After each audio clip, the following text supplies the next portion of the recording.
And we're back. So in the last video we showed you some of the basics for hook selection and bobbers and floats for panfish and bluegill fishing. And many of you were left wondering, so we had this set up on my wife's ugly stick with the weighted pear-shaped bobber. We got the split shot here. Then we've got the little ice jig.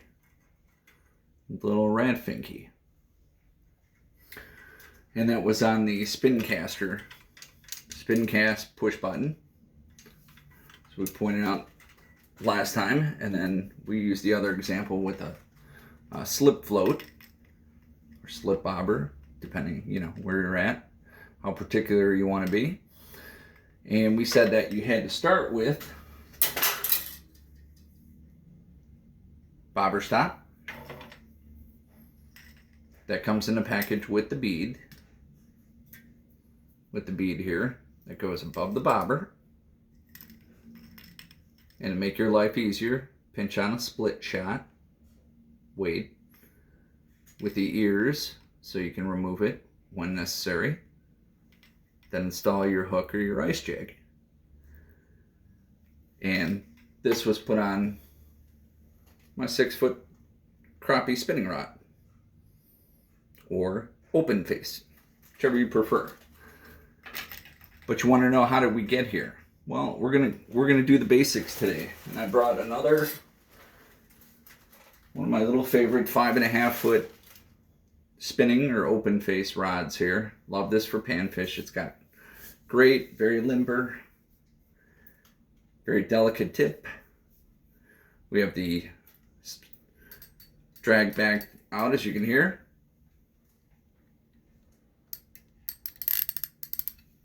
So we don't snap the rod tip off and ruin our favorite 5.5-foot fishing rod and turn it into a not so much fun 5'2" rod. So to help my niece out, we're starting these videos. So here goes with the bluegill fishing basics.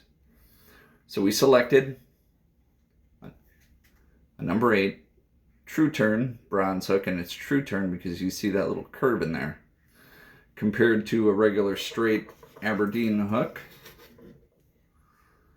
which looks like that. Okay. Looks like that guy. We're the smaller bait keepers.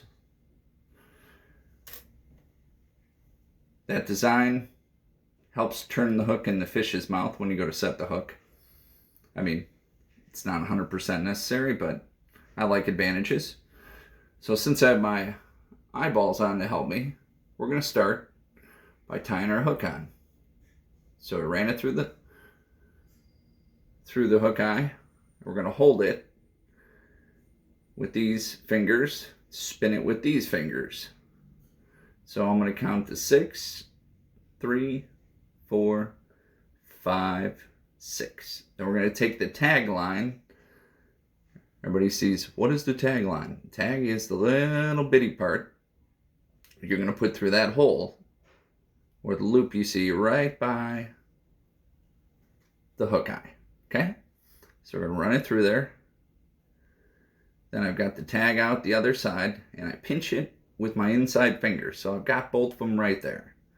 I can slide it out, just so you believe me. There it is. Again, there's the tag. We're holding it here. Damp it just a little bit with your lips. It's the part that grosses everybody out. Oh my gosh, the fish. You know what? Fish probably think humans are disgusting. So, damp it. That'll make the line a little slick so it doesn't scrape against itself. And while you're holding the tag, just slide the knot down. See me slowly sliding. See it get smaller. And then boom. That's it.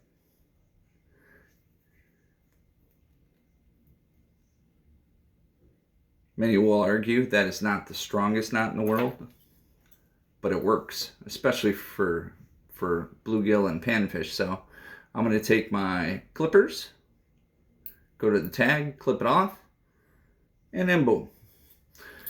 Our hook is ready. Then we've got one of these rattling pair of floats. Did in the last one. There's a regular one. So I'm going to put this on here. Now, the way you want to start with that is put the bottom on first. Bottom of the pair. So I'm going to slide it through that little hook. Goes on like that. Oop, didn't catch that time. Now we got it.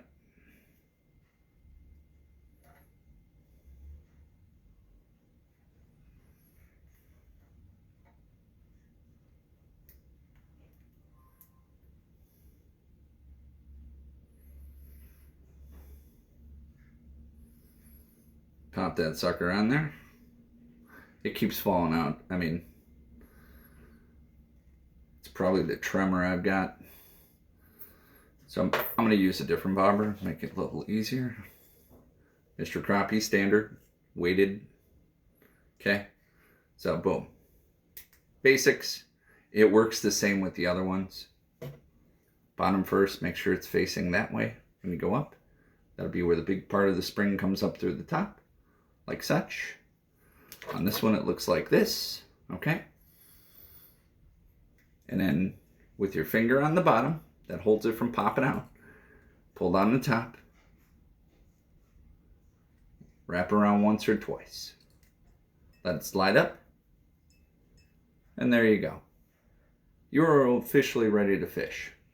If you need a little help with casting it out further, then you want to take on the split shots.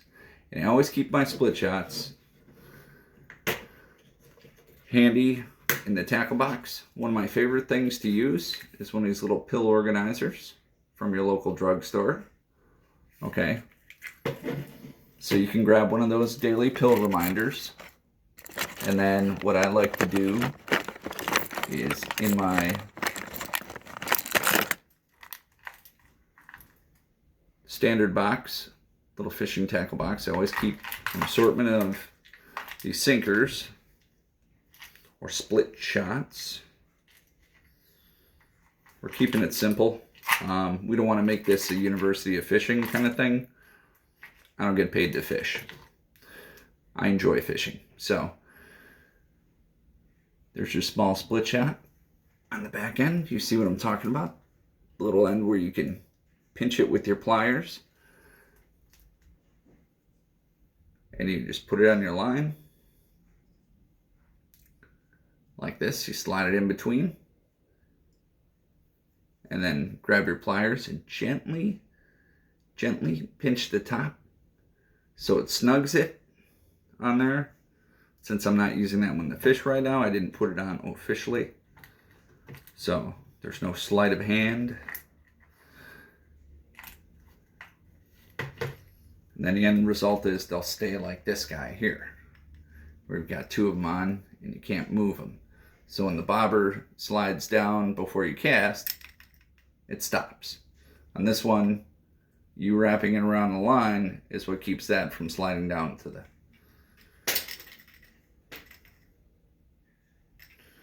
hook. So, you want to learn another quick knot? Sure, let's do it. So I'm going to clip this one real fast. We're going to show you, it's kind of a variance of a trilene knot, to use a trademark name, from a type of fishing line. Maybe you purchased these guys' line. Maybe you haven't. Maybe you use them. Maybe you don't. Either way, if you have a larger hook eye, and I'm going to use quite a bigger hook that you would not use for panfish, but you can do it with the small ones, and maybe I should do that just for argument's sake. Somebody say, you can't do it with the small ones. That's like I said, what, 2 hours ago. So, yes, you can. You just have to be patient, and believe me, fishing will teach you patience. So, I run the hook, run the line through the hook. Here it is. Ready? Watch this. Going in once. We're going to slide it out. Okay? So you see it's officially on there. Okay? You're going to hold it. you're going to run it back through the same hole. You say, well, it's going to pop out. That's why you're holding the line and the hook at the same time. Okay? So you're holding with your fingers like this. You're going to run that sucker back through there. And my line just at the end is a little twisted from doing these knots. But okay, so now I've got two. Count them. Two pieces of line on one end and then big loop at the other end. So to do this knot, you got to make sure you have an adequate amount of tag. So we're going to slide it out just a little bit more. It'll make it easier, and we really don't care. We have spools and fishing line in the garage. So I've got these two tags. I have the loop and the tag end. So holding the hook dangling, put a finger in the way. Take this loop and start wrapping it around. Again, counting to 5. 2, 3. See how I'm wrapping around there? 4. Goes all the way around. And then number 5. There it is. Okay. So you're like, well, how are we going to do this? This is where you got to be slick. Okay? A little practice, you can do this. Trust me, if I can figure out, you can do it. So there's your loop. There's the cave or the hole you got to run it through. So you want to take this line, slide it through. See how we're going through there? Okay? So it comes out through the bottom. See it hanging down through there? See how I slid it down through there like that? So then I'm going to grab it. Now I got it. And I also have my knot with the other hand. You're like, gosh, that's quite a mess. Not yet. At this point, just so I can pull it back and do this naturally. So I'm holding it like this. We're going to wet it again. We're going to hold the loop. Pinch it. Pinch it against the hook like that. See how it's sliding down? See that knot? Getting smaller, smaller. As you get lower, it's going to become harder. So you got to pull it. So then your knot shrinks. Then you've got a little shoring up to do. I do the tag line first, then the main line. Then at the very end, back to my loop here. I'm going to watch that as I pull them both together again. And then do the same thing from the other side. Just make sure got that sucker as tight as I can make it. Now,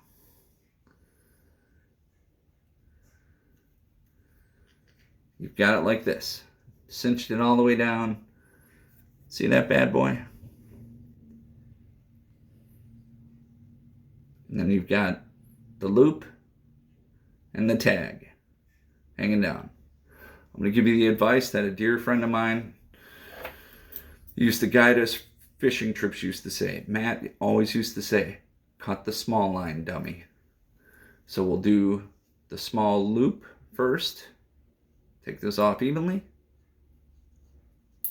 Boom and boom. Notice, very little tag showing, and I can pull the heck out of it. That's not going anywhere. So this is where it gets tricky, because you have to remember, cut the small one. Clip that sucker off there. Okay. So now we have a very strong knot. And I will tell you, I've broken the line in other spots, further up, nicked it on rocks, stumps, but rarely has that knot let me down. Okay? We nicknamed it from fishing with him on the Kankakee River, the Milady knot, because Matt was our guy. So the last one we're going to show you for today, and this can be used with regular fishing line, or it can be used with the super lines. It's called a Palomar knot. So real quick, we're gonna clip this guy, even though that's a beautiful knot. Palomar knot, very simple to tie. With the regular amount of filaments, I just don't. I like this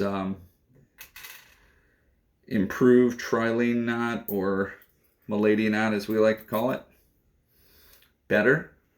But with the super lines, you really have to use this as a primary. Super lines, by that we mean any of the braided fishing line, the fuse lines, you know, I don't care if it's spider wire, P line, the spider wire, Berkeley fire line.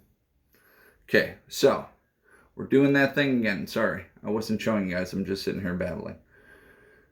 See how we did the double again? Like our improved trilene knot.